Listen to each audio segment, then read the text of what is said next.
I always do that. My mic was muted. How funny is that? Good evening, everyone.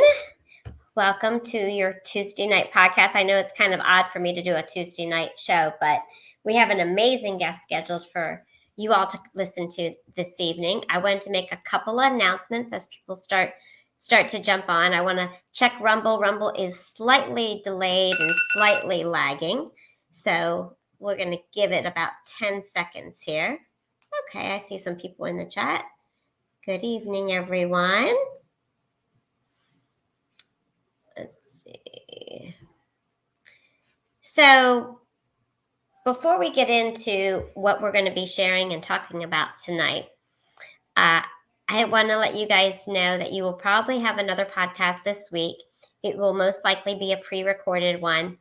Next Monday night, y'all know I homeschool. So we have a homeschool event next Monday. So there will be no Monday night broadcast. But in lieu of that, I'm thinking I'll probably do Tuesday and Thursday because I think I'm in town next week. Our plans were to go away this upcoming weekend. We are still in limbo with Deborah, who's wreaking havoc all over the place. So for any of you all that are in the way of that storm, please be safe and stay afloat. And we just pray for, no loss of life. I know that I talked to a couple people who were in Florida and they had some rain, but nothing damaging, nothing crazy. I think it's just hitting a certain side of the coast. And I know that I think it is South Carolina governor already declared a state of an emergency. So I don't know how far the span is that it's going to be reaching across South Carolina. So our plans for the weekend at this point are kind of up in the air. So we'll see. But anyway, so our guest tonight, these are my words. This is not our guest's words. I'm going to read his bio in a second. But, the devil is truly roaring and alive and well. The time that he will attack you is when you let down your guard. And trust me, I know this. I know this from a recent experience, which we won't get into, but it is a true statement. So we always have to have on the full armor. And I struggled with a title for this show tonight. I can't go back and look at it right now, but I really wanted to put something in about when the Holy Spirit speaks to you, will you listen? Some of us do, some of us don't, some of us do our own thing. There's a little bit of that, the free will and flesh that comes into play and all those things. So it's definitely a spiritual battle.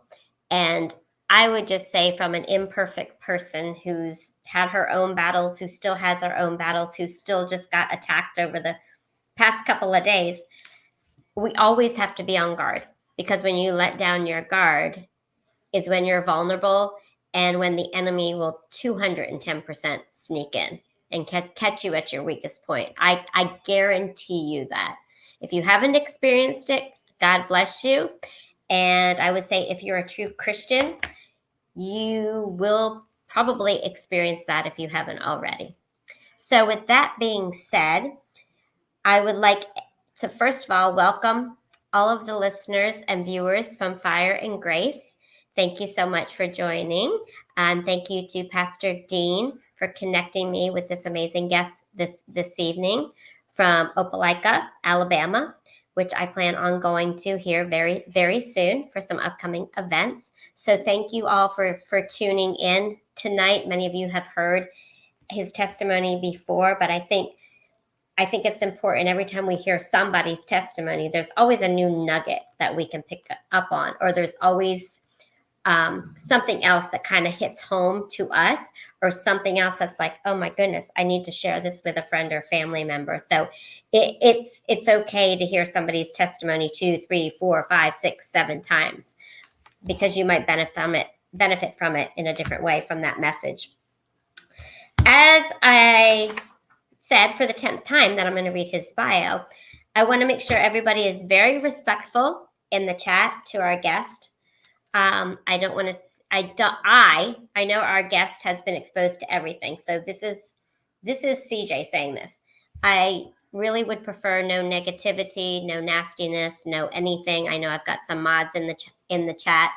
If you feel the need to do that, I would prefer that you get off and not listen. 15 minutes into this podcast, you will know whether you want to listen to this or not, and you will not hurt my feelings. This is a very sensitive subject matter, something that's prevalent in our world right now, something that we are battling amongst many other issues going on right now, something that we as Christians need to take a stand for. We don't need to stand on the sidelines. We're called to be in the front of the battle and to take the hits. If you're afraid of getting scarred or afraid of getting wounded or pushed down or whatever, I would question how strong your faith is, because, look what Jesus did for us.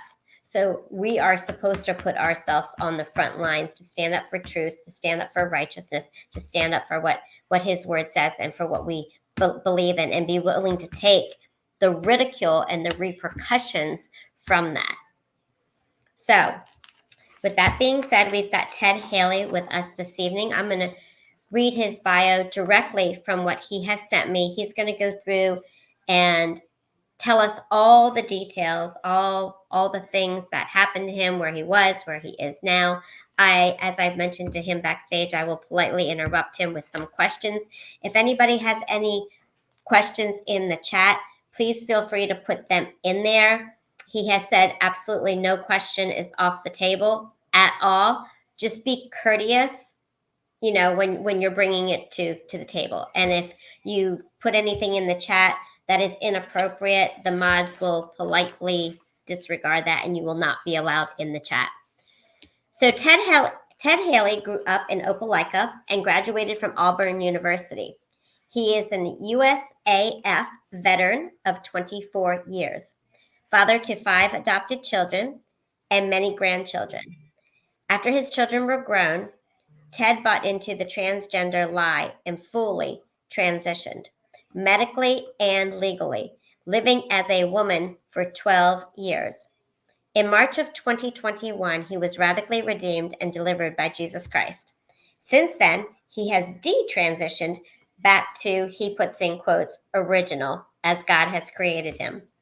Ted is grateful to God for saving him and feels called to share his testimony and the truth about the transgender agenda in these last days. He has spoken at churches, on podcasts, and was the focus of an 1819 news article in 2022, shedding light on transgender issues. He is currently helping to fight and outlaw transgender medical treatments to minors in Alabama, Florida, Idaho, Oregon, Kentucky, Washington, D.C., Louisiana, and Montana.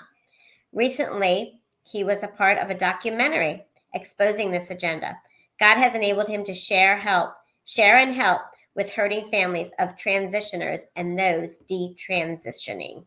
Whoa, that was a lot, and I hope I got it all right. I already have a question just from reading that. So with no further ado, please welcome Ted Halley. Hi. Thank you. Hi, appreciate that. And, again, anyone that has any questions, please ask away. Nothing's, as the good word says, nothing that is hidden won't be revealed. And that's part of my mission, is to reveal the truth. Absolutely. Well, I think to get started, we might end up working a little bit backwards. I was surprised when I was just reading verbatim your bio. It says helping it to fight the law for transgender medical treatments in XYZ states. Florida surprised me. What's up with that? Well, that was kind of what I would say my first rodeo testifying publicly at a legal medical type thing back in the, let's see, fall of, I'm trying to get my years right because they merged quickly, of 22. I got a call from Bernadette Broyles' organization to transition to the Florida Medical Board, because in Florida, that was the first step of Florida outlawing medical treatments, both physical and, drugs, puberty blockers, hormones, stuff like that. That was the first step. And so myself and a few others, some of the big hitters you've heard, like Chloe Cole, Prisha, and, just several others, we went down there, and the Florida Medical Board for Rules was, listening to both sides. And I was able to share, my testimony. And it's hard to get it much in 3 minutes, but we do what we can. And then we went back the next week and did it to the next higher level board. And then, as you know, a few months later, the state of Florida did pass what's called the Help Not Harm Bill, outlawing this. And unfortunately, it didn't quite work out, but Governor DeSantis, through his medical officer, had invited me to go down there when he was going to sign this law, but it didn't work out. So, I mean, it's just amazing how God opens up things that you would never imagine. Wow. Well, I know there's a lot of things going on right now, and we know with this ridiculousness with, again, we're not going to get into this on this podcast, but what the other side is pushing. And sometimes I just watch mainstream media so I can see what the BS is and what the lies are and what the agenda is, to use for information. And I did tune in because sometimes I just like to laugh at it, because sometimes it's, as sad as it is, it's just, you just can't make it up. It's just so stupid. And so some of the things that I heard today, with Harris and Shapiro and whatever the heck his name is from, was it Missouri, the governor of Missouri? Is that right? Minnesota. That's right.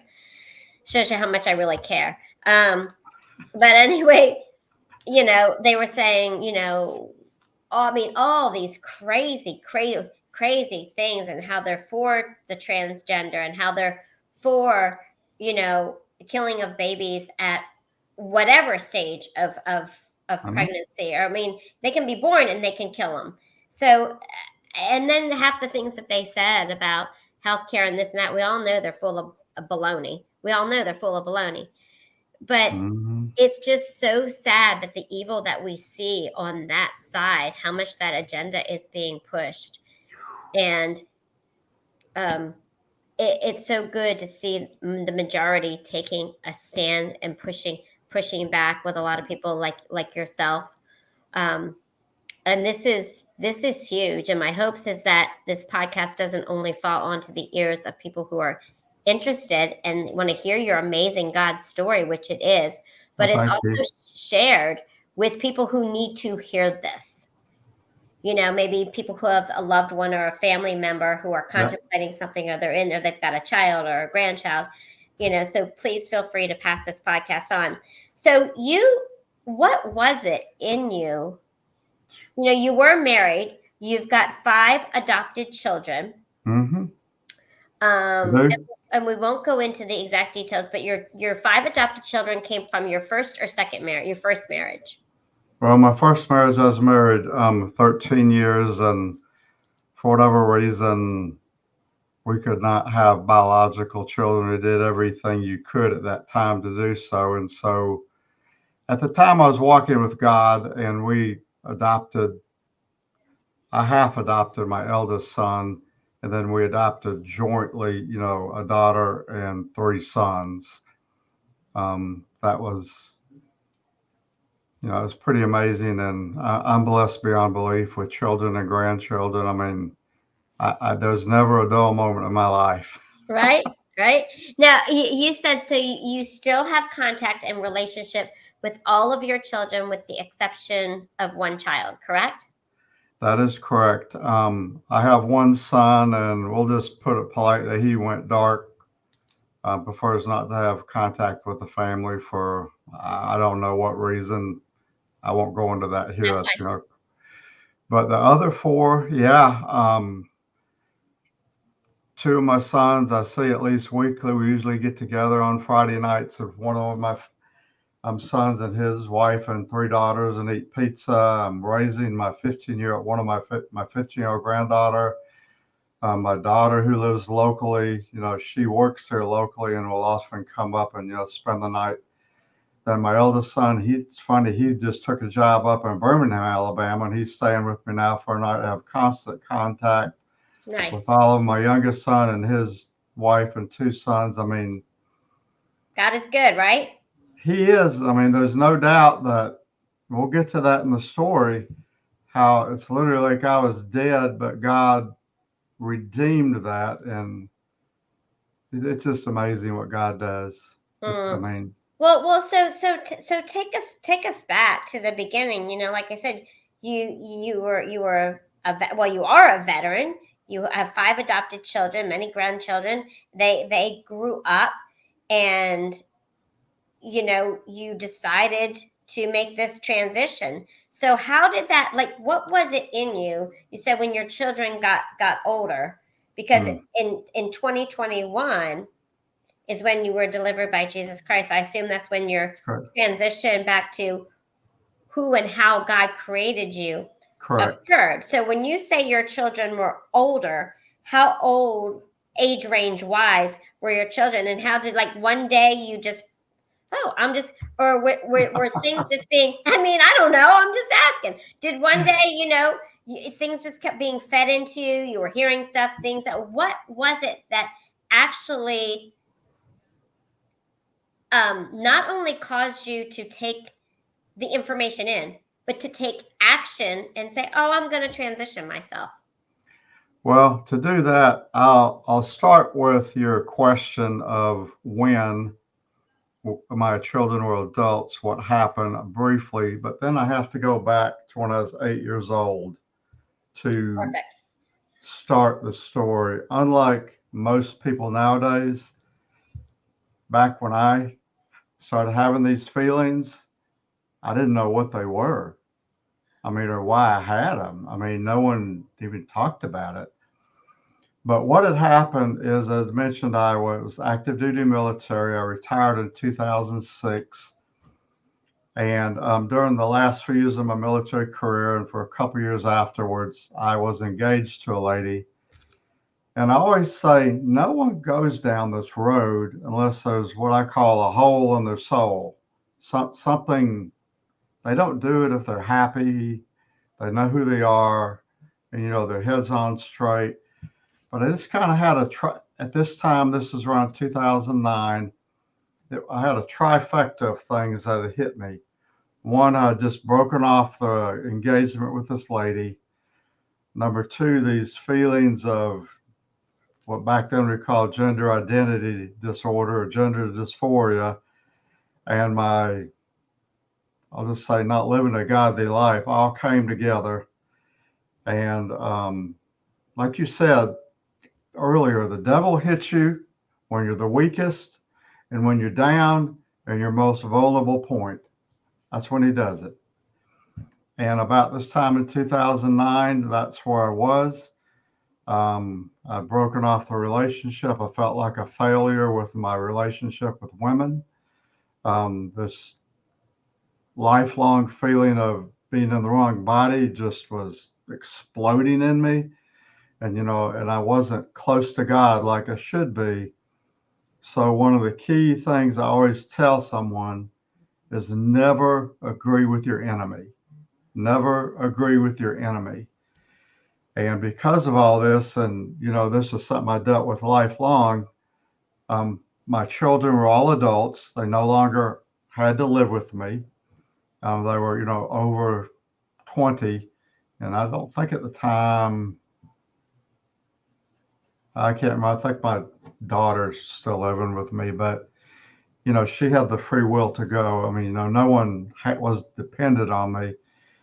And I couldn't have done it when I was active duty military, because when I retired in '06, the military, if I had done it, I would have gone to Fort Leavenworth. So around 2009, Obama was in, and I was working civil service, and it was coming up a couple years away on election in 2012.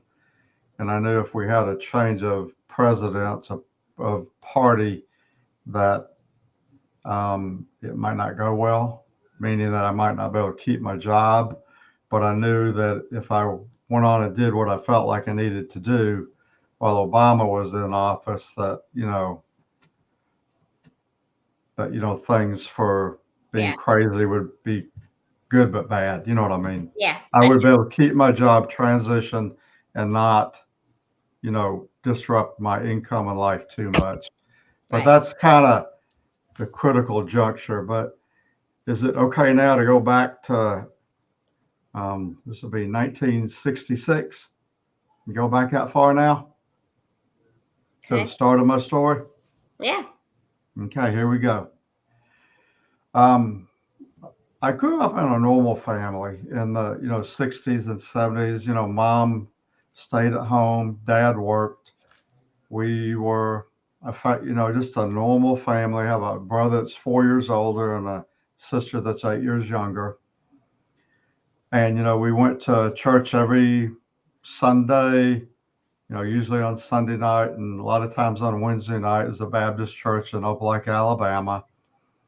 And just that's what people did in the South back then. I mean, Yeah. if you didn't go to church on Sunday, you were an oddball back then. Yeah. Wish is Right. that way now. Right. But this is one of the weirdest nights in my whole life, but I can remember it crystal clear. I was about 8 years old, and I think it was in the winter, early winter, like February, March. My brother was 4 years older than me, so he was 12 and I was 8. And they had gone out for dinner to play bridge or something like that.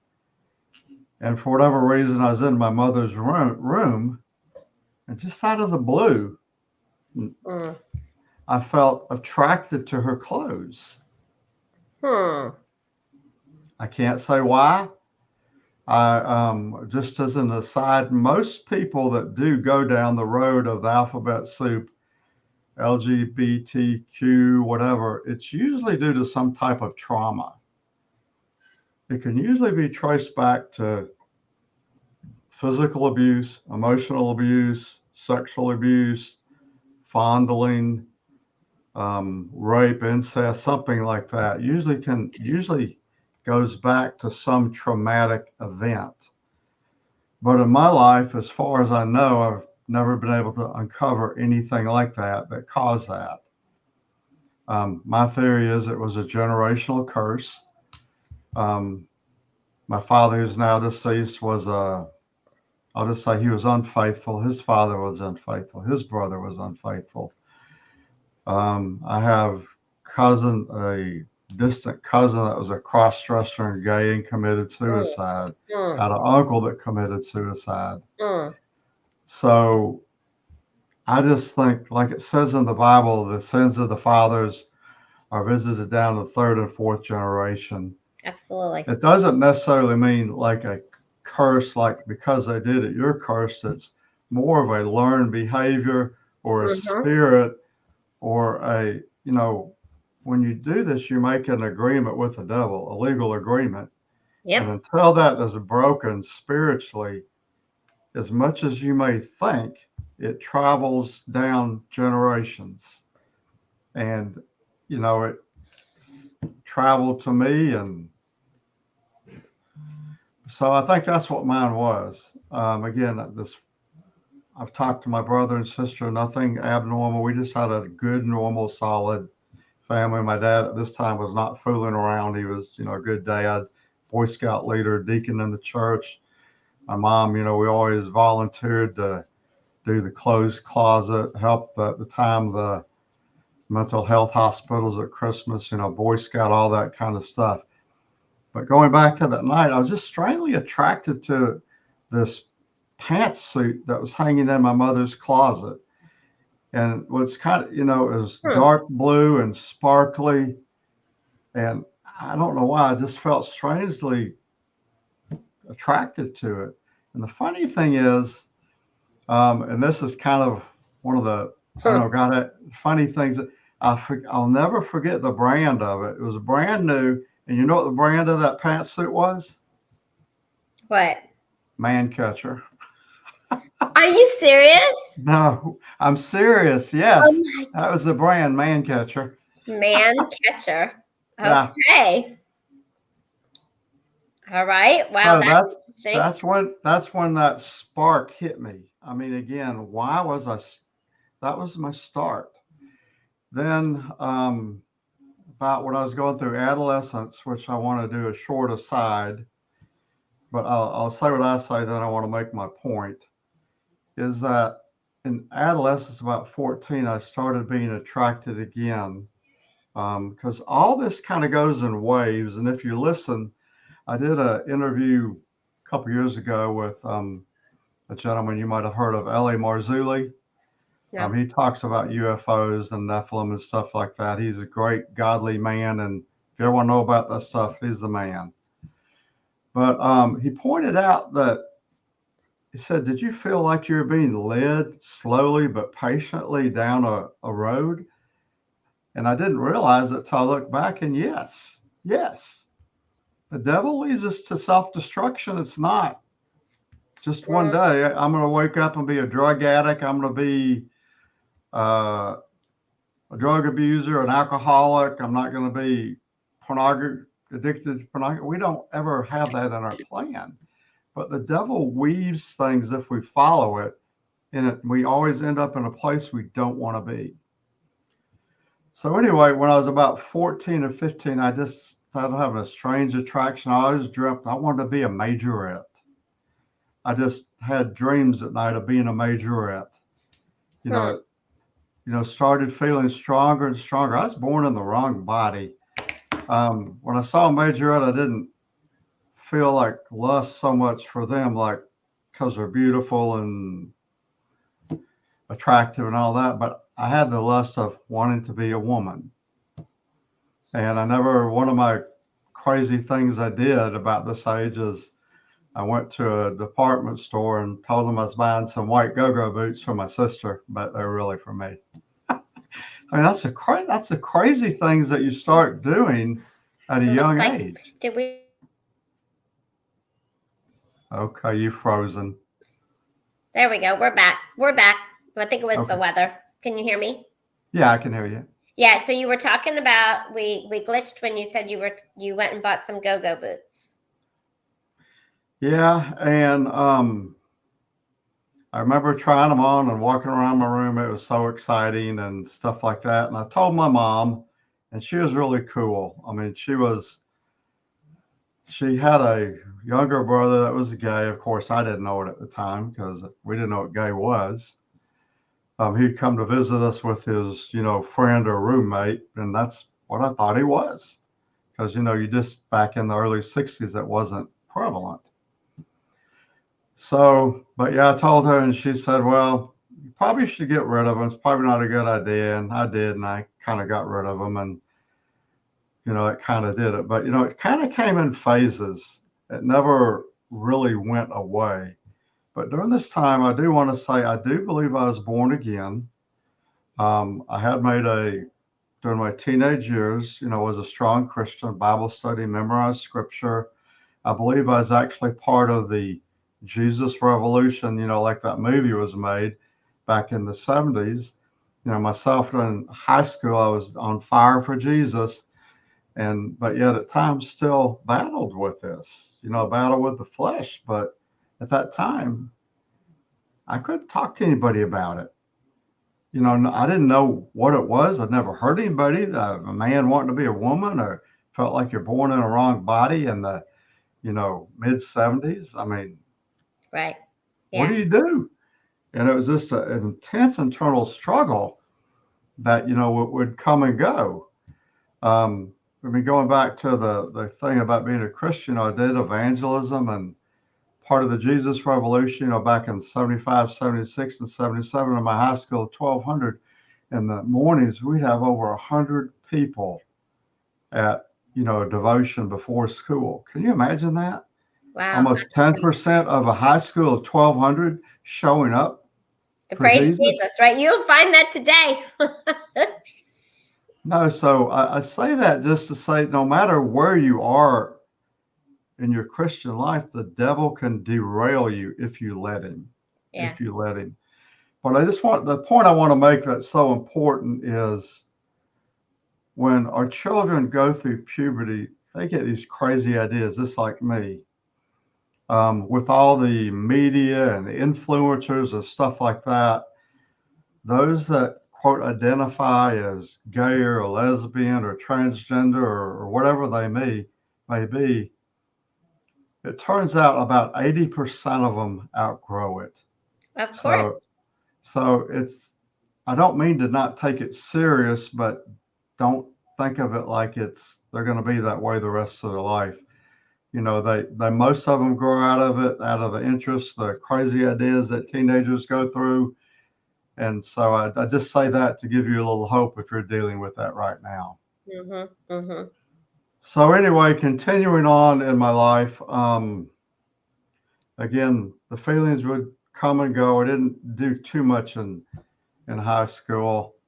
But then when I got into college, in the summers, I would work out of town. I'll never forget one day when I was in Knoxville, Tennessee, and it's kind of a boarding house upstairs of a dentist's office. And this lady gave me her key to her room because she was going on vacation and she wanted me to water her plants or something like that.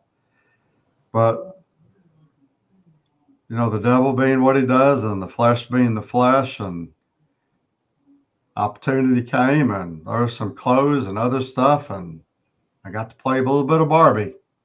Right. And of course, it's literally not a lot different than drugs. It's just The the endorphins. strength of the endorphins and the pleasure and the rushes. I mean, it's crazy, absolutely crazy.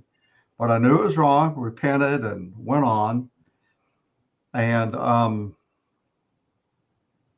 that would just hit every so often. Then, as I said,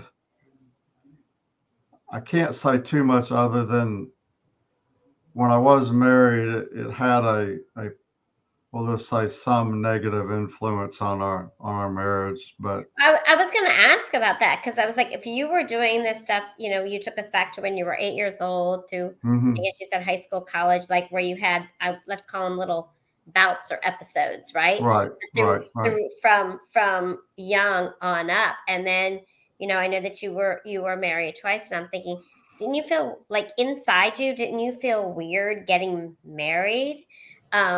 Number one. Number two is, did you ever share these things with the people who you were married to prior to getting married to them? I did, and it's so. I wish I could say more, but that's one of those. I'll just have to say delicate areas that I really can't say anymore, not I in a understand. public forum. So we'll just leave it at that. But for about a 10-year period, I was walking with God and nothing happened, and it's like it all went away. And then, around 1999,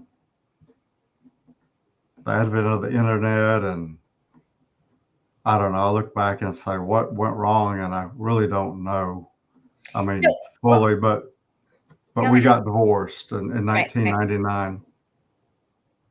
So what You was got a that? question? Was that the year that you transitioned into a No, female? no, no, no. I did it 10 years after that. I got divorced in 1999, and I don't like saying this, but I didn't live a holy life. I was attending church, but Yeah. as so many people do today, they do the try before you buy thing because it's Yeah. called fornication and it's sin and it will send you to hell. Yep. Yeah. Yep. And so I, unfortunately, bad decision, did that, with several ladies I was dating. But, as I said, after the last one, when I broke up in 2008, when this trifecta came together and the feelings just welled up, when you're down, that's when the devil kicks you. And when you're weakest, that's when he hits you. Yep. And I knew in my heart it was wrong because I do believe at that time I was a Christian, but I had walked very much away by um, I'll just say immoral lifestyle. And the devil doesn't care how he gets you. It could be fornication, adultery, transgenderism, whatever. He don't care. He just wants to take you out. Yeah. Whatever he can do to get you on the road to hell. So, but do you remember the pivotal moment of you said, "Okay, I'm going to do this. I'm going to make the Yes, phone I calls. I'm do. going to set the appointments. I'm actually going to act on what I've been toying with since the age of 8 years old." Right, right. Yeah, as I said, it was just 2009. I was depressed. I felt like a failure. These things were bubbling up. The feelings of gender identity disorder. Not walking with God, and this feeling of wanting to be a woman had just gotten so strong that I was tired of fighting it, and I said to myself, I'll see where it leads. And that was a pivotal moment when I agreed with my enemy, and I started on the internet looking, about cross dressing and stuff like that. And I think it was the Halloween. Well, of course, Halloween is satanic, and of Right. course I had looked forward to that day for several months because I had started buying clothes, learning to do makeup, all that stuff, and went that night to it's now a business for a gay club in Montgomery, Alabama, and that was my first outing as my fake persona. That's the first night I'd gone out publicly, as a cross dresser. Right. So again, just started doing research, and I know that this sounds funny too, but it really did exist. I don't know if it does anymore, but at the time, there was a national wide group of, it sounds crazy, heterosexual cross dressers. Wow. Heterosexual cross dressers, a lot of them married, and they had national organization, and they had chapters in big cities. Oh my And goodness. me living in Opelika and Atlanta being, well, actually Montgomery, Alabama area, Atlanta, Georgia, there was a chapter up there called, it's called Tri-S. And it's a quote sorority of heterosexual cross dressers. And again, this is before the advent of any of this stuff becoming popular. And you'd go up there on a Friday night, bring your drag bag or whatever you want to call it, your Barbie clothes, and dress up all weekend and all day Saturday, going about it, doing Atlanta, what Wow. women do. Of course, this is a group, about 15 to 30 people, depending on the time of year and stuff like that, and support group meeting, stuff like that. And I was just having a great time. I mean, for about a year, I did that every once a month. And it was like that weekend was Christmas to me, learning these new skills and becoming who I really am, I thought. And Wow. met a lot of, I mean, you have to admit, I met a lot of good, confused people. I mean, just nice people. They're not perverts, they're not pedophiles. They just like playing Barbie. And a lot Right. of them are married, but to some people, that's enough. But it Right. wasn't enough for me. And like I said, the devil, I know you've heard this before, sin takes you further, costs you more, and takes you longer than you ever planned. Mm-hmm. I know you've heard that before. Yeah. Well, it was dragging me. And so, this being a cross dresser on the weekend, it wasn't enough. Like it says, the eyes of hell are never full. I was not satisfied. You know, never get enough booze, never get enough drugs. I didn't do any of that, but I'm just saying, with sin, you never can get enough of it. Never satisfied. So, around 2009, late 2009, Atlanta being let's say the unfortunate sin city it is, I had started seeing a local therapist, unfortunately, that only did gender affirming care. Oh, They wow. never did investigate how I got here too much, or maybe this wasn't a good idea to go down this road. No, it was okay. Yeah, you really were born in the wrong body, and you need to take care of this. It's just crazy to think that someone's a licensed therapist counselor, and that's all they tell you. Wow. So What year was that? about 2009, 2010. Okay. Again, I was working as a civilian for the Air Force, and Obama was in. And of course, as you go down this road, you find out more and more and more what you can do to become a transgender. In my case, I'm the type person, if I do something, I like to do it all the way. Right. So around 2009, when I went to Atlanta, I would take a quote Friday after work for a medical appointment in Atlanta, or to see an endocrinologist to get started on cross-sex hormones. And they typically start you on two stuff: estradiol to boost your female hormones, and another. I don't know. I don't want to give out names, but because Yeah. people may try it, but another medication to reduce your testosterone. So I started that. It doesn't work quickly. It doesn't do a whole bunch, but um, it does make your skin thinner. You can see that my skin is thinner, and I just brush up against something. Part age, but part due to that. It redistributes the fat. Men don't get a lot of fat on the legs. I got a layer of fat there. It does reduce hair growth, not a lot. You know, but it makes it finer and stuff like that. And of course, if you're on estradiol, it does have a calming effect. As opposed to the other. If you're a female and go to a male, testosterone makes you into a wild man, literally. But started on that and started on electrolysis. I don't know how many people if they do it nowadays, but if you know what electrolysis is, it's where they put a little electronic probe in there and pull out every facial hair. I had over 200 hours. That's very painful, very costly. I mean, this is the craziness I went through. And you had to pay out of pocket for everything you had done. Everything I did, I'll tell you, God has a sense of humor.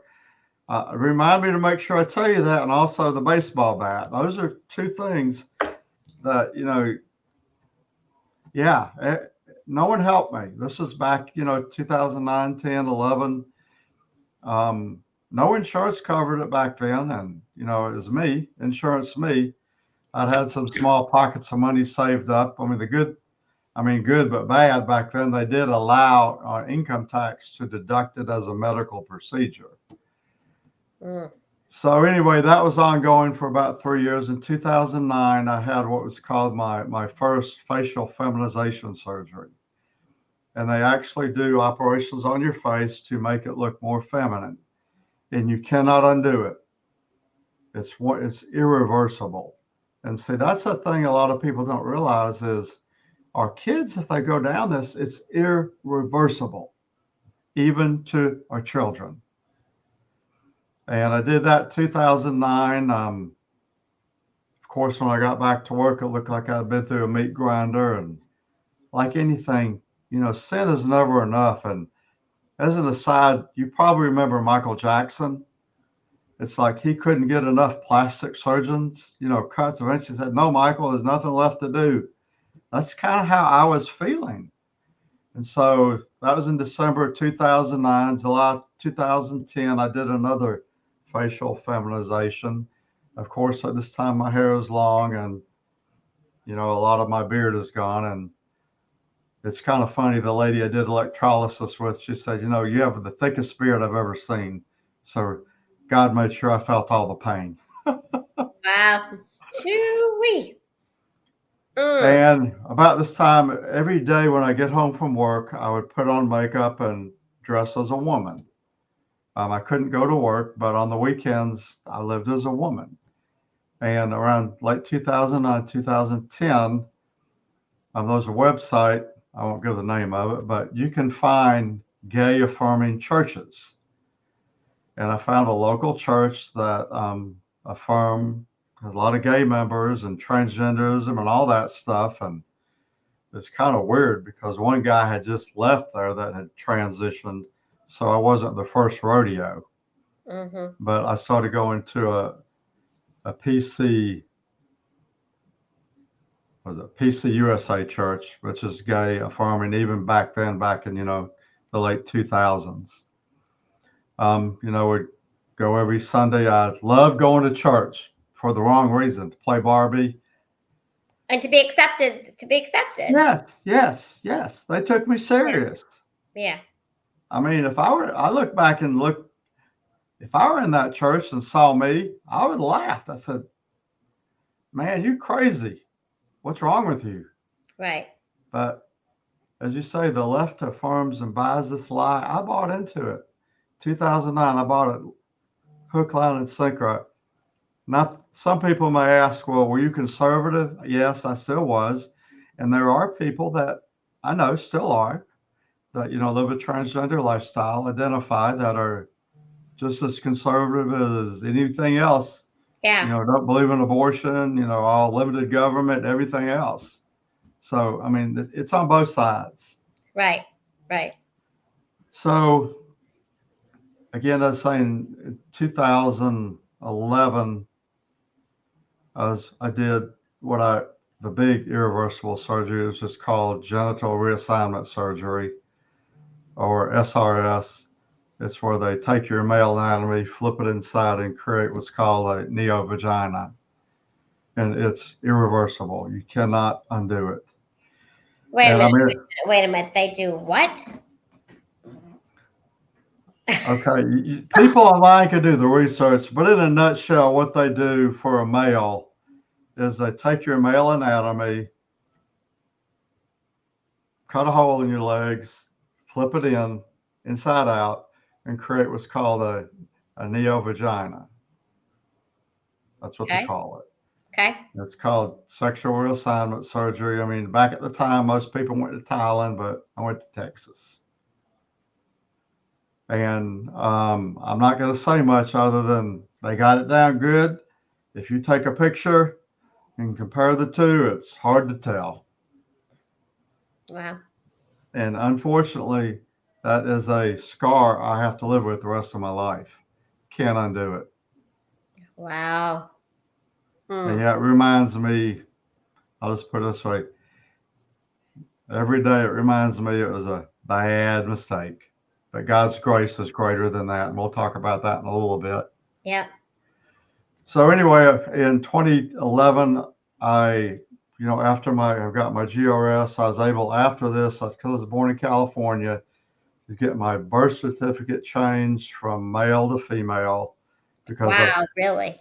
In California, a lot of the liberal states, you can do that. Alabama, where I live now, you cannot change your gender marker. You can change your name, but if you're born a male, even if you change your name to Susie Q on your driver's license, it'll always say M, or if you go the other way, it'll always say F. Excuse me, my nose is itching. It's okay. No worries. So in 2012, I transitioned at work Obama was in office, and the election was coming up, and I wanted to make sure I got in under that, so that once you're in, it's hard to get people out, especially in government service. So I did it, and the truth of the matter is, I was happy. I was so happy. Mm. I had good friends. We'd go to Florida together, down to Panama City, and stay for a few days. We didn't do any debauchery or anything like that. We just had a good time. Went out to eat, sat on the beach, just played Barbie, just like you or any of your friends would. And we were all transgender identifying, and we had a great time. I mean, I have to admit, at that time, I thought it was a great time. No getting drunk, no sex, just having fun, hanging out, going dancing, listening to old oldies and music. I had a good friend I'd go to Atlanta with, and we just hang out with people up there because there's a large community. And again, nothing bad. We'd go to symphonies, go to Right. plays, and just have fun. And you were fully transitioned at this time. Everything. So with your chest area, did you have your breast cut off? Well, when I was the last surgery I did, which I'm sorry, I've done 5, but the 4th one was in early 2012 after I transitioned at work. I had a breast augmentation. Yeah. Just like a woman that has had a mastectomy and has rebuilding, they actually do it on transgender identifying men. And I did that, and so the truth of the matter is, with surgery and makeup, and I also did many hours of voice training, which I've forgotten all those tricks. I lived under the radar. Wow. I mean, most people didn't know that didn't know. Right. And our at least the group I was in, I can't speak for everybody. I mean, all we wanted to do was live as a woman under the radar and not be bothered. I wasn't the type that poked people in the eye pushing for transgender rights like you see nowadays, or marching or anything. I just wanted to be me. I wanted to be left alone and live under the radar and be who I thought I was, in a state of dysphoria and spiritual darkness. So you asked me to remind you, I don't know if you want me to remind you at the end, about that God has a sense of humor when it came to you had to Oh pay yeah. you had to pay for all this yourself. Yes. And you didn't like go financially bankrupt or anything over that. I mean, I can't imagine like what it costs now to what it cost then without insurance. I mean, that just blows my mind. I mean, you probably could have bought a house with all that money and paid cash for it. Well, back in the day, when I was transitioning, the average age, which was about, I think, 80 or 90% of people transitioning, was men in their 50s. That was the age, in their 50s, when their children were adults. And most of them are well to do. A lot of them are technical. By degree, I'm an engineer. So everyone I knew that went down this road, one couple guys were doctors. Another one was a salesman that made well into 6 figures. Just all kinds of people, but it was mainly people that could afford it. Well, of course. In the world I was in, I can't speak for other people. Right. But yeah, it turns out, I know, don't fall out of your chair, I spent about $55,000 to $60,000.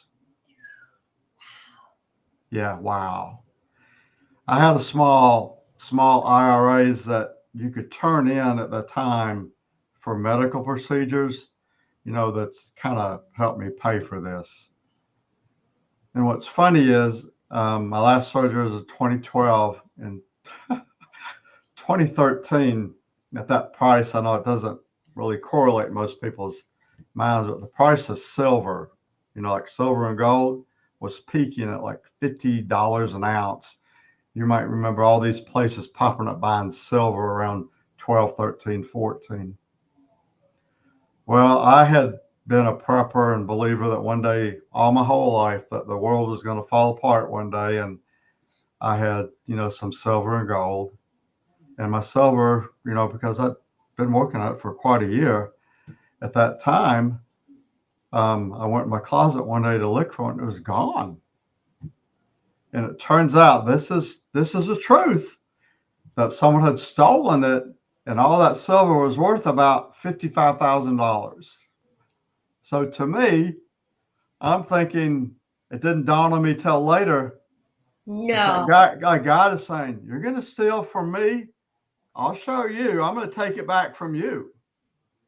So the equivalent that I had spent was stolen from me. Are you serious? Yes. And it's funny how, it was almost dollar to dollar. So I'm just saying, some But people wait a minute. say, no, that can't be. But I really do believe that was God telling me, you be stupid. I'm going to show you what stupid is. But so the silver was in your home? Mm-hmm. And did you not know or have any inkling that somebody had broken into your home or that there was a thief there, or you had no idea that your home had been violated? No, because at this time, I did have adult children in and out and their friends and stuff like that. And Wow. I mean, I know who it was, but I'm not going to reveal that. But I'm just saying, Right. it's not something. It was in a lockbox, locked up, hidden away. But it's not something you check on every day. No.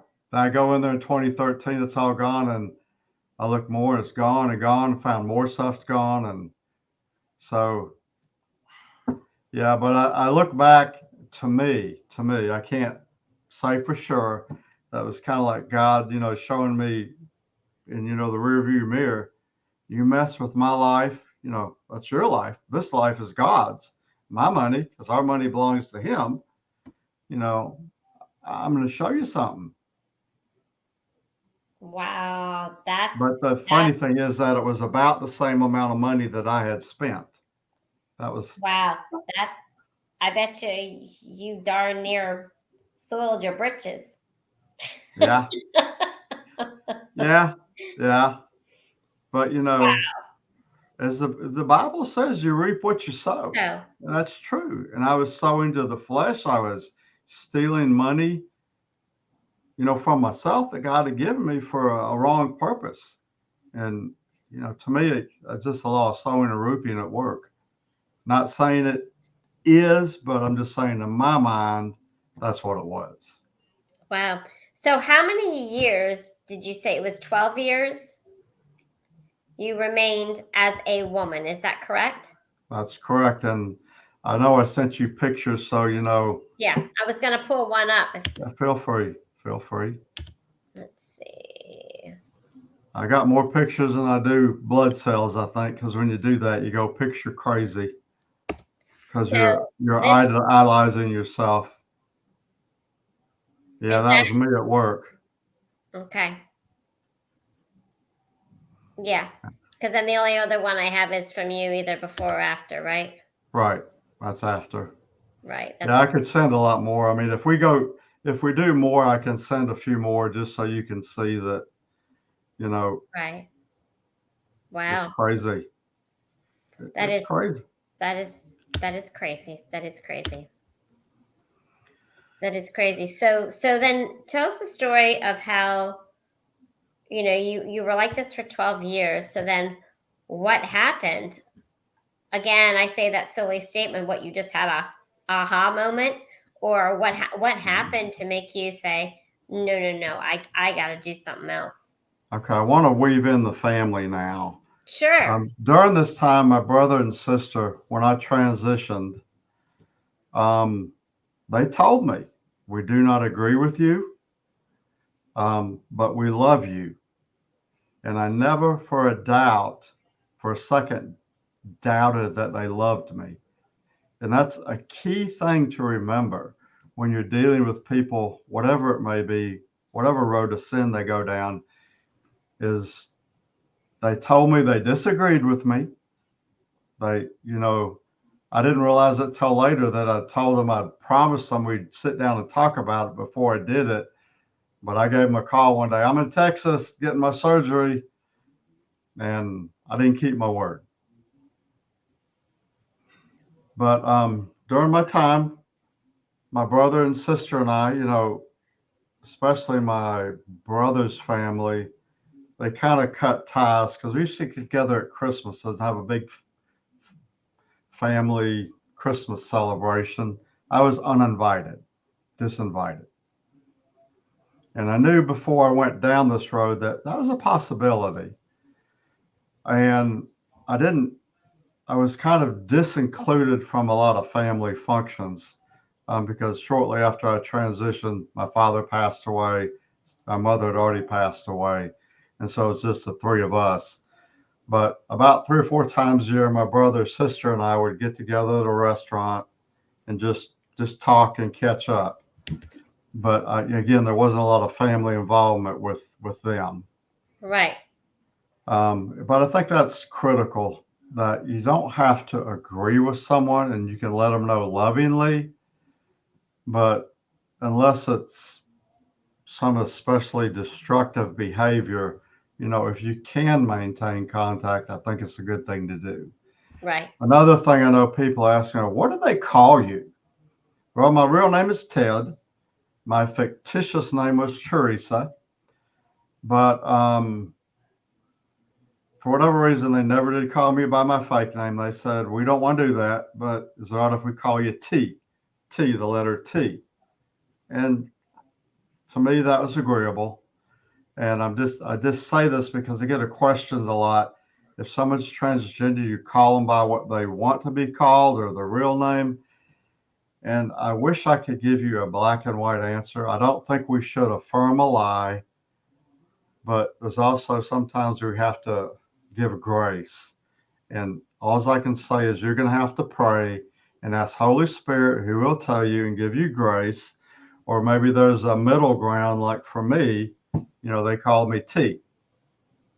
And my cousin, wouldn't call me by my fake name. They'd call me T. If I went to a class reunion, people would call me Ted. Because I did go to a couple class reunions, unfortunately, in the wrong persona. Oh. So, but all during this time, they always told me they loved me, that they're praying for me. And around 2019, 2020, when COVID hit, that's kind of when the volume started turning up.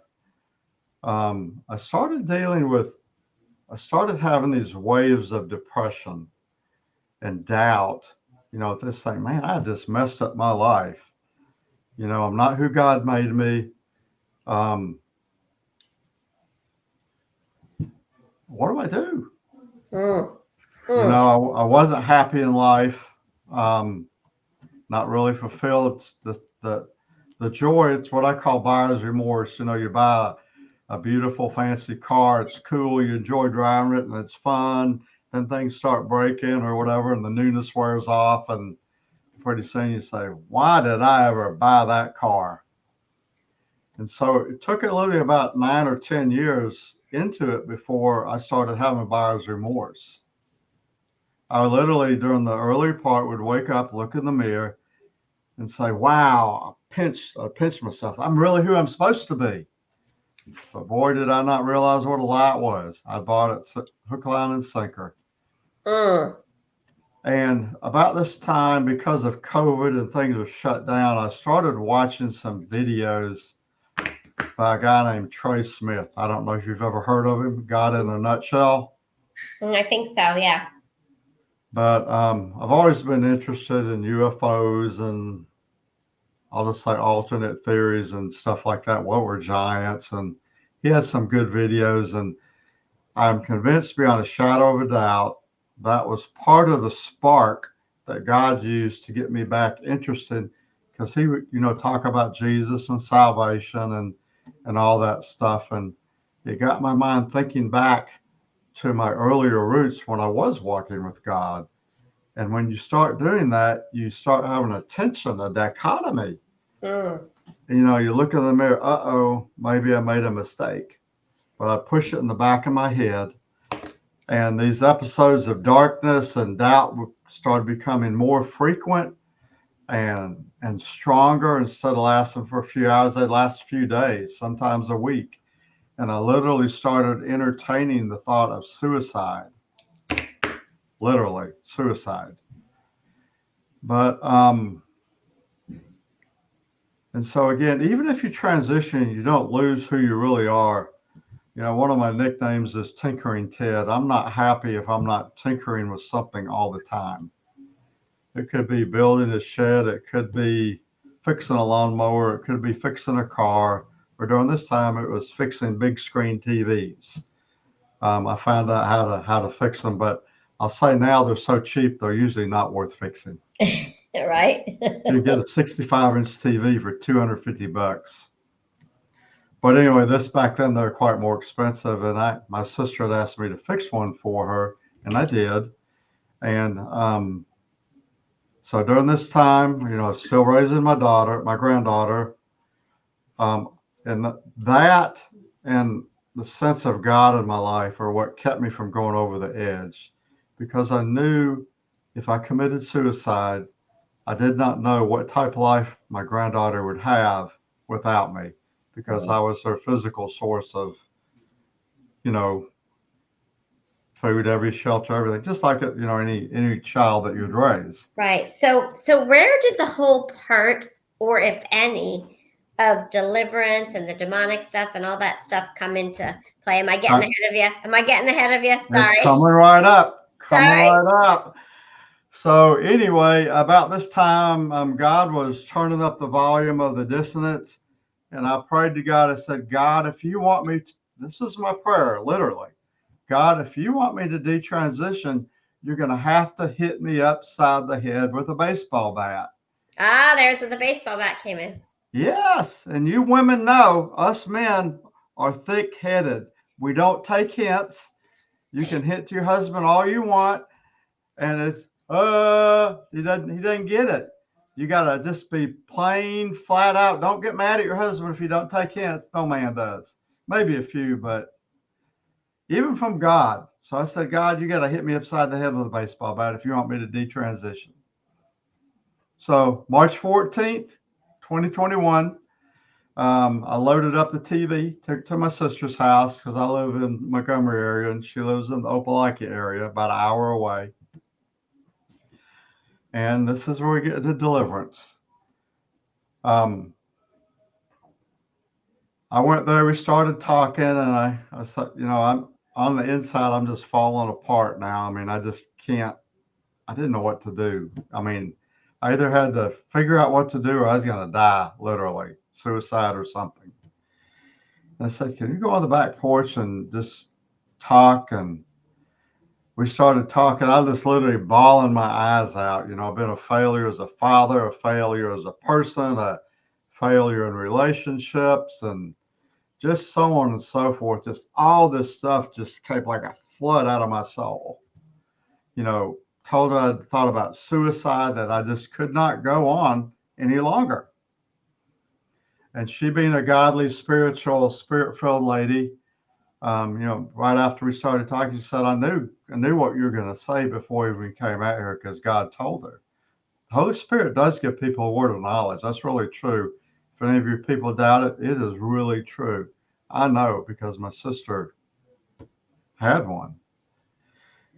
And so anyway, this is kind of the funny part is she sat me down and we started talking, and then she said, Ted, can I pray for you? Have you ever have your head anointed with oil and someone pray for you? I said, probably so. And she goes inside and she comes back out and has me sit down and anoints my head with oil. And, you know, she jokingly says, you know, you better hold on. Something big is going to happen. So she prayed for me, you know, taking authority and rebuking and binding the demons of perversion, transgenderism, sodomy, suicide. I don't remember all of them, idolatry. And I felt better. I still wasn't sure what I was going to do. And so nothing big had happened. But she said that. So this is where God has a sense of humor. And I know beyond a shadow of a doubt, he did it this way so that only he got the glory. So Right. that I know only he That's did right. it. It wasn't my sister. It wasn't her prayer. I mean, it was a part of it, but it was him alone that did it. So my dad died in 2013, and in the city of Opelika a few years earlier. I know this sounds like it's off course, but it's right in the center of the story, and I have to tell this. I know we're a little bit over an hour. Take your time. But my dad had always said before he died, he walked. He died at 82 due to bladder cancer. And yes, he did get it from atomic bombs, being exposed to them in the early 50s. People that don't believe in atomic bombs, I'm just telling you, they are real. Nuclear bombs, they are real, and killed my dad. But he had bladder cancer, passed away. And before he died, a few years earlier, he said, "Ted, you got to go see the Sportsplex in Opelika." And they had created, like in the center part, an indoor pool, tennis courts, pickleball courts along the outside of this ring, softball, soccer, and stuff like that, and a big long walking track that he would go walk around. And why in the world on March 14th at 4 p.m., instead of driving home, would I say, I think I'm going to go drive around the Sportsplex today and take a look at it, because my dad told me to. And he's been, dead 7 years now. What in the world would someone do that? Does it make any sense? Wow. Not at all. Not at all. But I did. So anyway, I'm, take the detour. It's just a couple miles from my sister's house on my way back home, because I had to go pick up my granddaughter, from her mother's, where she was visiting for the weekend, and, because we had school and work. And I'm, driving my Explorer Sport Track around real slowly, because a lot of people around there, and you go about 2 or 3 miles an hour. And all of a sudden, out of the blue, I just start crying uncontrollably. I mean, I'd never felt this, and I couldn't see, so I stopped, because I'm just going 2 or 3 miles an hour. Then all of a sudden, I felt like someone's choking me. I couldn't breathe. I felt like I was a tube of toothpaste. Someone was squealing my chest, and it's like I'm dry heaving, out loud voice. I mean, I didn't know what was happening. I couldn't breathe for about 15, 20 seconds. And it wasn't a panic attack. No. I started crying. Then all this stuff happened. Just like I said, I felt like I was being choked. I couldn't breathe. And like, someone squeezing my gut like I'm a tube of toothpaste. Wow. I mean, talking about getting your attention. I had no clue what this was, because I was brought up Southern Baptist. I wouldn't say I'm a cessationist. I believed in demons and the spiritual, but that was in Africa or South America, not in Opelika, Alabama. Right? So anyway, I cleared up my eyes, started driving a little bit more, started crying again. Same series of events. Those that may be following along, yes, it was a Mark 126 experience. You go look it up, Mark 126, exact same thing. So by this time, I think I'm going crazy. I didn't know if I'm going to die or some supernatural force is trying to kill me or what. So I go a little bit further. Happens a third time. This time, we talked about those baseball bats. After the third baseball bat, it started dawning on me. Maybe God is doing something. Wow. And I remember praying very clearly. I said, God, what is going on? And it's like he told me in a voice, these are demons leaving you. It wasn't, it wasn't like I heard a voice from heaven, but it was clearly in my head. God said, these are demons leaving you. I drive a little bit further. Happens a fourth time. Of course, this is no fun, because you literally feel like you're going to die. You can't breathe. You're choking. You're going, "Bleh!" And I called my sister. I said, Mary Lou, you got to pray for me. I said, demons are leaving me. God told me. And then, during this time, I said, God, how many are there of these things? He said, 7. There's significance to that. Everything God does is significant. And she was on the phone, and, her and my brother-in-law started praying for me. And they said, when it happened, I was on the phone and they heard a low, guttural, audible voice. I mean, all I heard was, ah, but they heard, what you typically hear like in a movie, a demonic voice. So anyway, I hung up and started driving. It happened a 5th, 6th, and 7th time. Of course, between each time, I'm saying, God, however many of these things are in here, you got to get them out, because this is no fun. I don't like this. Being delivered from demons is not a pleasant experience. It's not something anybody should want to go through. So it happened a 7th time. And I dried my eyes and started driving again. And I started crying and stopped, but that was it. Then I realized that baseball bat prayer had come true. 7 baseball bats, 7 demons were pulled out of me. And it was like, I'll never forget, it was like being in a dark room, being pitch black. Then all of a sudden, someone turning on the lights, open the windows, it's sunny outside, and you finally see. I saw the wickedness of what I'd done. I saw how I just messed my body up. I saw how I had messed my family up. I had broken fellowship with my children. And I just saw the wretched sinner I was. And, the thing that came to mind then was, the old hymn, Amazing Grace, how sweet the sound that saved a sinner like me. I once was lost, but now I'm found, was blind, but now I could see. God saved me. Why me? I don't know. Why? I mean, he could have left me on that road and I could be on the highway to hell that I was. But for some reason, he chose to pull me back. And, I never, on the way home, I called my oldest son, who is my biggest, staunch, I'll say, negative advocate.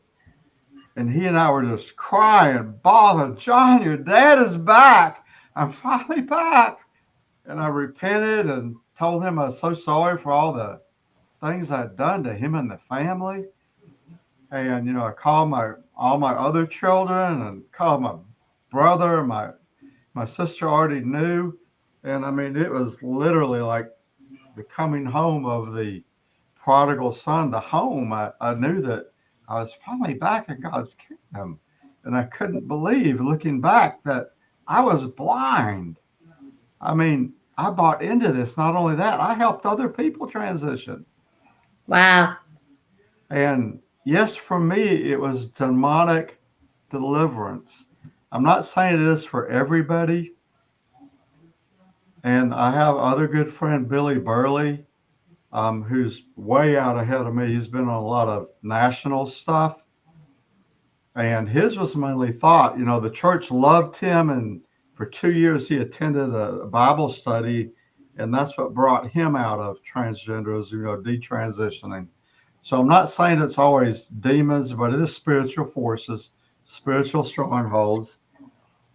But, I do think that the majority of people that do go down this road, do have a spiritual demonic stronghold. So that's what happened to me. Wow. And the hardest that was March, April, May, June. The hardest 3 months of my life was looking in the mirror, I'm an abomination to God. Because for 3 months, I couldn't schedule anything. And going back to the question you emailed me about what can you do to detransition? Not much. I cut my hair. I can see it today. My face looks the same now as it did 2021. All you can really do is get your your breast implants removed. And I had to leave them in there for 3 months before I could schedule to get on surgery. And I had to sell a car and some other stuff to raise the money to do it. My sister went with me back to Texas to have it done. But even during that time, I had two choices: either look like a man with boobs and be a freak, or just not go out much and minimize my exposure to people. And that's what I did.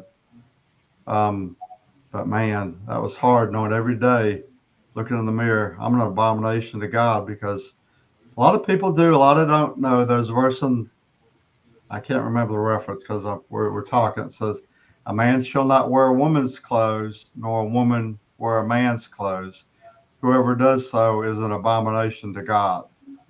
So there's good biblical reason not to do it. But I knew as it had been an abomination, but in my spirit, I'd been brought back to life. Wow, that's incredible. Now, do you think, because I know I'm going to get these questions, do you think you touched on it a minute? You said there's not a whole lot you can do to detransition. I noticed in your, like in your, no, let me just, oops, hold on. Yeah, I mean, about the only thing you do physically is you can cut your hair, quit looking like, no makeup, um, take out your breast implants. That's literally about all you can do. There are some people, there's one guy I've been talking with recently who detransitioned, and he had silicone injection in his buttocks area, and it's very painful. You can have that removed. Sometimes, if you can afford it, it's very expensive. But other than that, I'll just say my male biology is gone forever. You can't undo it. That's why this is so evil to do it to children. Just like on, women or girls that think they're a boy and remove their breasts. You never get it back. You can put silicone or rubber ones in there, but it's not the same. You can have a hysterectomy and get rid of your female organs, but you go back, you can't put them back in there. Right, right. So that, Now, other than legally undoing, changing my name back, changing my birth certificate back, putting everything back to original like it should, you know, it's a lot of work. I would say it's a big process, huh? It is. Wow. Well, this is incredible. I mean, I know that you had sent me a video in regards to you and your sister talking about how this all has affected your family just over the Oh years, yeah. the flip flopping. And I think you said once family is done traveling and school stuff and all the different things going on in your world in a month or so, that we'll come back and hopefully have you and your sister on to talk about just when people make these choices, how it doesn't just affect one person's life, it affects your family's life. I And mean, not only, in a major way, and sometimes depending on your family, you can have not the most supportive response in mhm, praying for you to make the right decision. You yep, can have abandonment, you can have yes, yes. all the things. So I will be very interested to hear the podcast when we bring your sister on to talk about the family dynamics and how it affected them as you were going through all this stuff.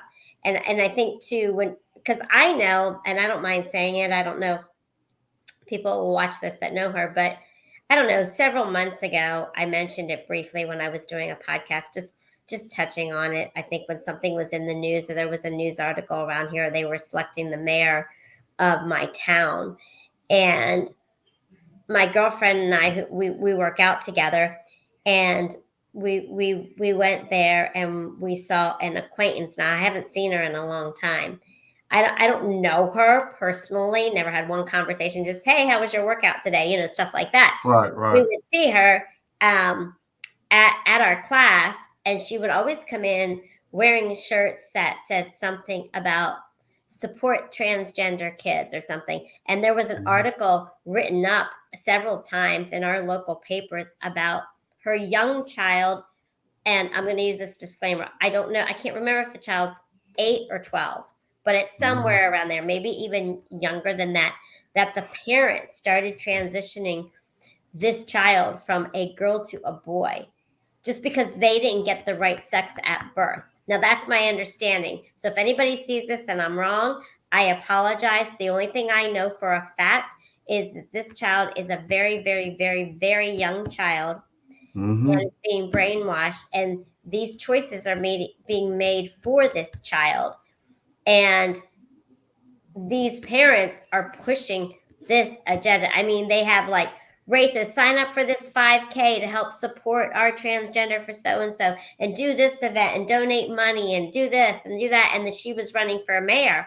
And what you know, I'll be son of a Gert Schnuckers that she got in as mayor of our town. And we Oh were my God. all of us who are conservatives from my boot camp class, we were all on a chat. We were like, you have got to be flipping kidding me. Like, how does this happen? How does this happen? And so, not to make light, I mean, your situation is a God story. It's sad, Mm-hmm. it's horrible, but it's totally a God redemption Yes, story. yes. And to see how some parents are choosing to make these decisions for their young children and not thinking anything of it, just not thinking anything of it, and to see some of the administrations and these people who are in power or think they are in power when we know God sits on the throne, and they are allowing and pushing this agenda. And with the, I mean, I don't even know, I'm like dumbfounded to say this stuff is so prevalent in young kids ages that it's not even just you at an older age or teenagers seeing things and hearing things. It's parents Yeah. who are saying, I got the wrong sex. We really wanted two boys. So it's okay now. It's the thing to do. We have the money, or we'll just Yeah. raise some charity event money to do it. It is sickening. It is absolutely sickening. Yeah. And I would offer, I'll just throw this out as a possibility. I really would love to pull back the curtain on the transgender agenda. It is so multi-pronged in the Agenda Yeah. 2030 and all this Oh yeah. stuff. And I mean, I don't know.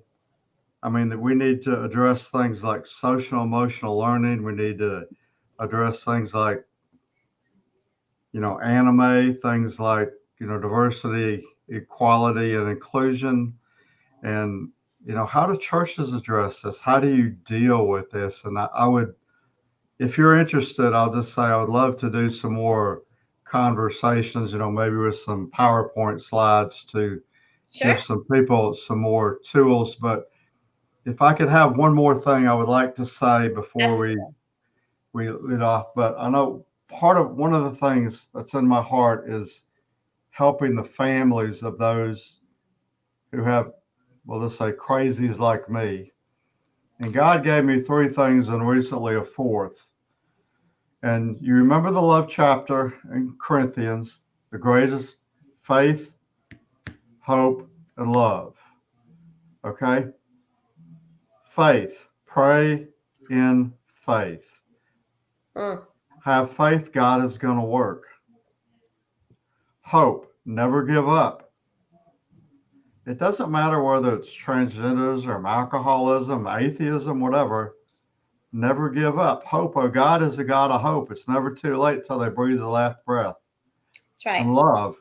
Love them like crazy. Love them like Jesus would. Jesus would.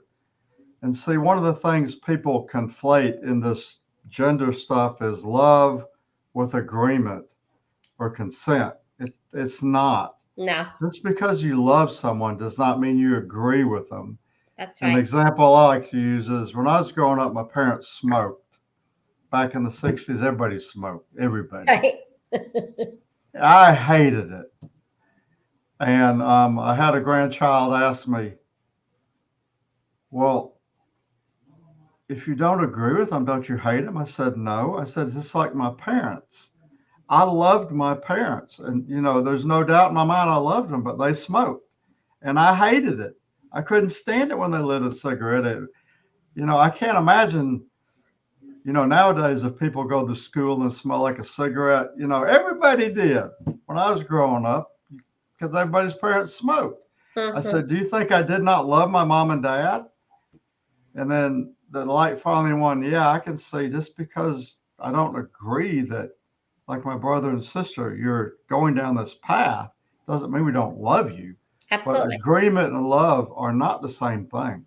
Oh, They're totally different. I totally agree with you. I mean, and it's like so many of my friends who I love dearly and been by my side forever, they just choose a different path than I have chosen, So I don't approve of certain choices and decisions. I don't Hmm. like it. I hate certain things, but I still love them tremendously. Right. I Right. still always pray for them. It doesn't um hold me back from speaking truth into their lives. Exactly. And Speaking truth in love. I will say these two things here, and we can discuss these another time. But it's interesting you talk about that, and with some of my friends and acquaintances who I have, who I love, but they are not doing things the way I live life. It's interesting because none of us are perfect. We're all sinful. We all fall short, right? So there have been Totally. times, you know, a couple times a year,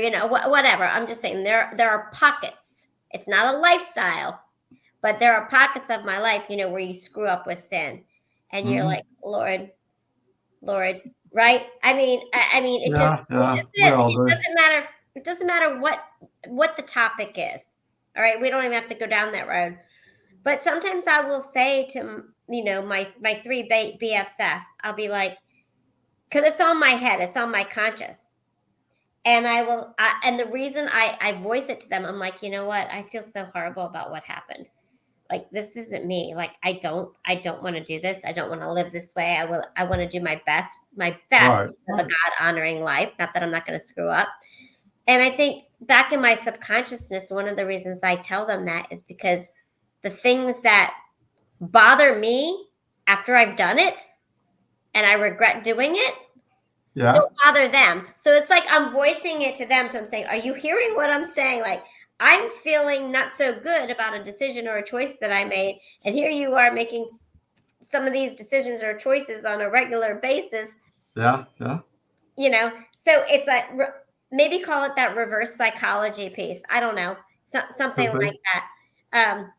And then these whole pronoun things prevalent in this world now. He, she, it, they. People are cats and dogs and ding dongs and wing wongs. We And need to talk about that too. I mean, Furries. are you serious? Well, I'm like, I have a girl and I have a boy.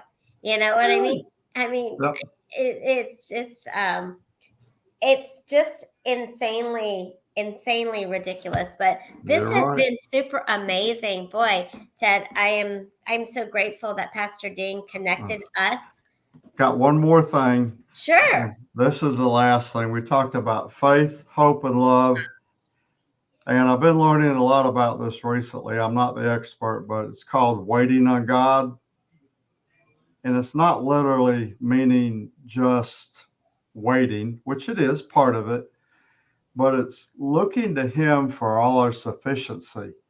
It involves four kind of things: surrender, obedience, trust, and expectation. That's No, and the thing I want to say, in line with that is, if you have a family member, a friend that is out in the far country, the thing we often forget is God is more concerned about them than we are.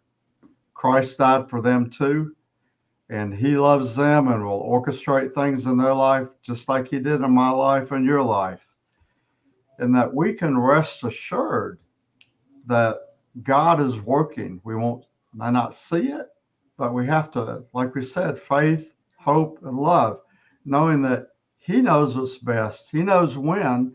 We don't have to fret because that's how big our God is. You know, He got my attention. He got my friend Billy Burley's. He got Walt Hires. He got my friend Aaron Brewer's. And, we can name person after person after absolutely. person. Paul, the King David. I mean, Something you're bringing up to my mind is it's just silly. And like I said, I don't care if I have one viewer or 5,000 viewers, right? If you reach one person with a That's message, right. that's all God's called you to do. Well, actually, he hasn't even called you. He's called you to be obedient. It doesn't That's matter right. who's, even if it falls on deaf ears, right? That's Did I right. say it right? Deaf ears. Yep. Yep. um, Blind eyes and deaf ears. right. Exactly. It's the whole obedience thing. I'm thinking maybe I need to do a testimonial Tuesday podcast, on Tuesdays. Make that a segment Could be. and reach out to people just to get God's testimonies, because I think for every day, but especially in the world that we're living in now and all the things that we're walking through over the next couple of months, and we really don't know what's going to happen the next day or tomorrow or whatever. I think people seeing that, number one, God gets the glory. Number two is Yeah. whatever it is that they're walking through, they can walk through it either holding their head high or holding their head down. And either way, however God chooses to work out the situation, he's going to That's work it right. out. And hearing the testimonies, I think, would be very encouraging Hmm. to I like viewers. it. Anyway, you just gave me that idea, so we'll see about that. I'll pray about that. But it just kind of rolled off my tongue. Testimonial Tuesday. I just like the ring of it. If God likes Yeah. it, he'll bring the people if that's what he wants. Oh boy, it stopped again.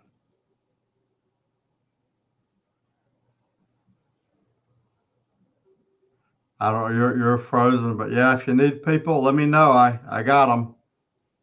You know what? Did you see that we just froze again? Did you see that? I do. The Prince it, of the power there is at work.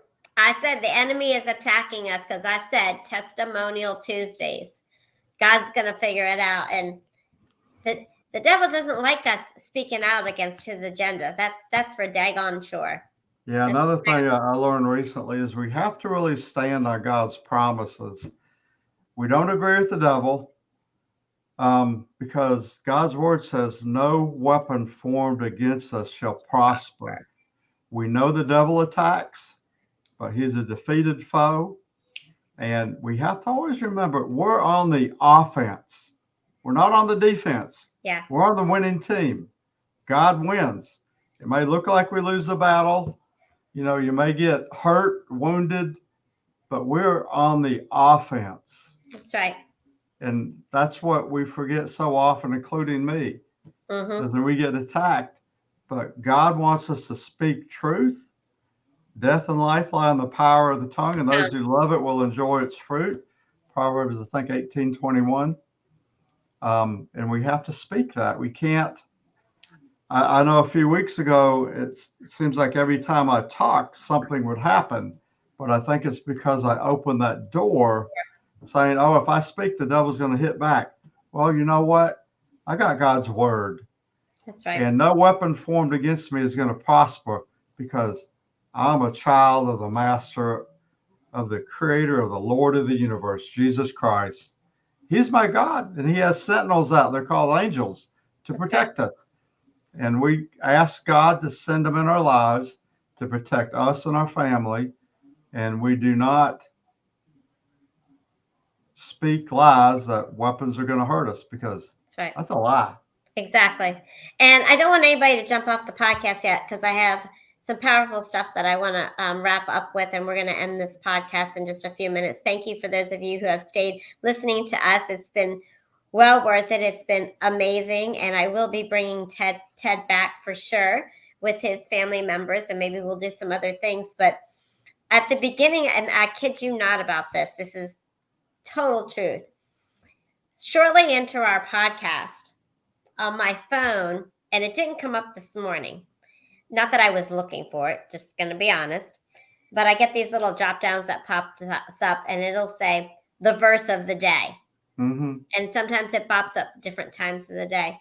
So I tried not to be rude, and I was looking over at the verse. I was like, oh, I hope this is pertinent so I can read it tonight. And I'll be daggone. I feel like it was spot on. Of course. So, that's who our God is. Come on. He uses technology too. I know. I'm like, I mean, I'm not shocked. I'm not shocked, but I do want to read it, and then I will. Okay. I said I would do a brief prayer at the end, so Okay. I will absolutely do that. So it's from James 1:12, and it comes from the NIV. It says, "Blessed is the one who perseveres under trial, because having Mm. stood the test, that person will receive the crown of life that the Lord has promised to those who love him." Wow. Is that perfect for this broadcast tonight? That and the time's coming up. That's It, awesome. it couldn't have been more perfect. I was like, God, you're always like spot on. Tell me about it. It's like $55,000. That was awesome. That was a good note. Maybe that just I makes me hurt. I mean, you saying that really does make me hurt. That's a lot of money. I can laugh about it now, but Twice. yeah, yeah, yeah. But you know what? But you know what? When you do the right thing, he brought it to your attention, and when you do the right thing, he will bring it back twofold. He will, and my heart is I just want to serve God, and Right. it's not about money. I just want to Exactly. be there on Judgment Day, like all of us do, and He looks at us and say, "Well done, my good and faithful servant. Yes. Enter into the Sabbath." You Yep. know, of course, it helps to have money because you can help other people and Right. bless other people, but you know, Right. it, But it's one of those things. Like you said, what you were using the money for wasn't for good, wasn't for no, God's kingdom, wasn't for what he wanted for. that's So right. it's like anything like that, if you're going out and paying for hookers, I mean, God's not going to Yeah, bless your money. no, I mean, so it's I mean, you don't give to get, but we know what the point is. When we do right. right, God blesses us in some way, shape, or form. That's right. Sometimes it's money, sometimes it's other things. It doesn't matter. But Ted, I just want to say thank you to you. Well, We thank pray you. blessings. We pray blessings over you, that the enemy will not attack you, will not come anywhere near you as you continue to do more podcasts, speak truth, speak your testimony, speak Thank out you. against all these evil agendas that we know are coming at us, and they are coming at us fast and furious. I Yep. mean, they are in our face. And I prayed over this podcast tonight because I know when you expose evil and you expose the devil's agenda, he's Yep. going to attack you. So you have to put on your full armor. There you Um, go. so I just pray total blessings of protection with the full armor of God over you, Ted, and keep doing what you're doing. I know that you will, and I know that You you will know it. be back again. I hope so. I just would ask, I sent you two pictures of some references, some books. Yes, If you could, however you share them, I will. there's like just what I'll say my top choices. Yep, That's another whole thing that's so much out there now. And yep. but yeah, Yep. What I will do is I will attempt to put them in the description of this podcast. Go back and do that. And then what I will also do is we have a Telegram page. So I will put them in our Telegram page okay. as well. And I will do my best to do that tonight, if not for sure tomorrow. And I will get those up for you. And also, if someone wants to contact me, Yes. feel free to give them my email, before not sell, but I do check that regularly, and I'm glad to talk to people.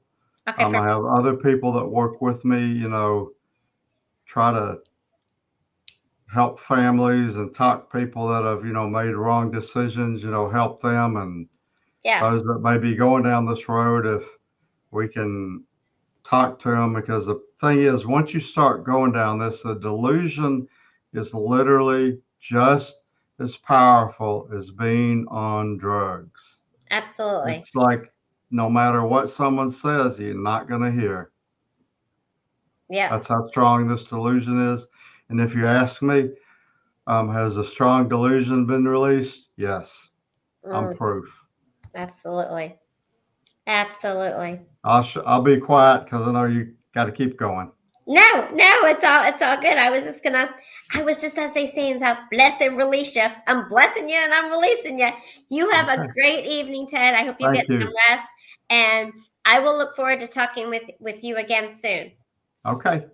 I can't wait. All Got right, thank so you. much to share. All right. Absolutely. God Y'all be bless. blessed and keep trucking for Jesus. Thank you. Good night. Good night.